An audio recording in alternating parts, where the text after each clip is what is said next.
வணக்கம். இது குட்டி ஸ்டோரி. ஒரு ரிச்சஸ்ட் பர்சன் இருக்காரு. அவருக்கு ஒரு பையன் இருக்காங்க. அந்த பையனுக்கு பணத்து மேல அவ்வளோ அக்கறை கிடையாது. ரொம்ப ஜாலியாகவும் நிறைய கெட்ட பழக்கங்களை வளர்த்தி சுத்திட்டு இருக்காரு.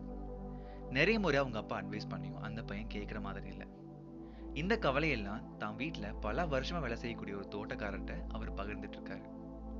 இதை கேட்ட அந்த தோட்டக்காரரும் நான் ஒரு முறை பேசி பார்க்குறேன்னு சொல்றாரு. ஒரு நாள் அந்த பையனை தோட்டத்தை சுத்தி பார்க்க கூட்டிட்டு போறாரு. கூட்டிட்டு போகும்பொழுது ஒரு சின்ன வேலையை அவர் செய்ய வைக்கிறாரு. என்ன அப்படின்னா, ஒரு சின்ன புல்லு மாதிரி இருக்க செடியை பிடுங்க சொல்றாரு. அந்த பையனும் ஒரு 2 விரலால பிடுங்கி எடுத்துறான். உங்களுக்கு எவ்வளவு வலிமை இருக்குன்னு சோதிக்கிறதுக்காக இன்னொரு வேலை கொடுக்குறேன்னு சொல்லி அவர் உயரம் இருக்கக்கூடிய ஒரு செடியை பிடுங்க சொல்றாரு. இந்த பையனும் கொஞ்சம் முயற்சி பண்ணி அந்த செடியை பிடுங்க எடுக்கிறான். அடுத்ததா அவர் ஒரு பெரிய புதரை காட்டுறாரு. அந்த பையனும் தனக்கு ஸ்ட்ரென்த் இருக்கிறத ப்ரூவ் பண்ணி ஆகணும்னு சொல்லி அந்த பெரிய புதரை ரொம்ப கஷ்டப்பட்டு பிடுங்கி எடுக்கிறாரு. ரொம்ப அருமையா ஒரு செடியும் ஒரு புதரையும் பிடிங்க எடுத்துட்டீங்க. இதே மாதிரி இன்னும் ஒரே ஒரு வேலை மட்டும் இருக்கு. இந்த வேலை மட்டும் செஞ்சுட்டீங்க அப்படின்னா நீங்க தான் ரொம்ப வலிமை வாய்ந்தவர் அப்படின்னு சொல்லி சொல்றாரு. அது என்ன டாஸ்க் அப்படின்னா, ஒரு மாமரத்தையே பிடிங்க எடுக்கணும், எந்த ஒரு பொருட்களும் பயன்படுத்தாம.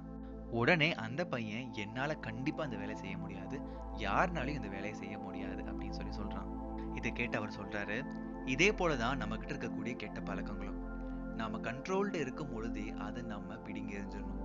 அதை பிடுங்கி எறியாம மரமா வளர விட்டுட்டோம் அப்படின்னா நாமளே நினைச்சாலும் அது நம்ம கிட்ட இருந்து அவாய்ட் பண்ண முடியாது. மற்றவங்களை நம்ம விட்டு கொடுக்கறது மரியாதை அப்படின்னு சொல்லிட்டு நிறைய ஃபேக்டர்ஸ் இந்த கதையோட மாலுக்கு ஒத்து போகும்.